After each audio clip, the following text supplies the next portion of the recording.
Ils sont actifs, étudiants ou retraités. Produire plus propre, ça leur parle. La tour va venir se piquer sur ces canalisations de gaz pour venir extraire le CO2. Alors, ces visiteurs sont venus s'informer sur les projets de décarbonation du géant de l'acier, ArcelorMittal. C'est un nouvel essor de l'acier qui se prépare ici et c'est intéressant de voir par quel mode de production il nous sera produit.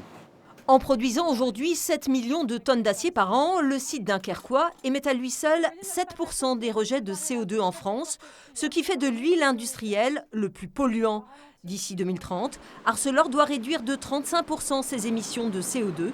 Alors cela passe par des changements des procédés de fabrication. On a commencé dès l'année 2023 en augmentant la part d'acier recyclé dans notre process actuel, à réduire ici sur le site de Dunkerque de 7 à 8% nos émissions de CO2. Bien entendu, ce n'est pas suffisant. Donc maintenant, on s'attaque à transformer le process de fabrication de l'acier. On va remplacer le charbon par du gaz naturel, puis à terme de l'hydrogène.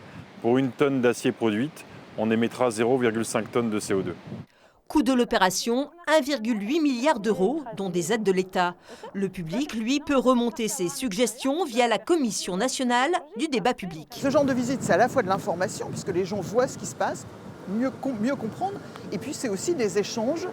C'est une visite qui donne lieu à un compte-rendu. Tout ça concourt au dossier d'enquête publique. Et après, il y a un passage de relais avec le commissaire enquêteur qui, lui, par contre, au vu des avis qui seront donnés sur les registres d'enquête, rendra un avis sur le projet.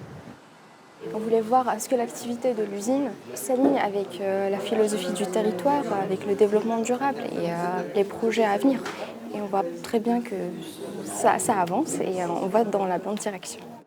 Pourtant, rien n'est encore sorti de terre. D'ici 2028, l'entreprise devra construire de nouveaux fours tout en continuant à produire et former son personnel aux nouvelles techniques. De nombreux défis à relever pour atteindre l'objectif acier bas carbone.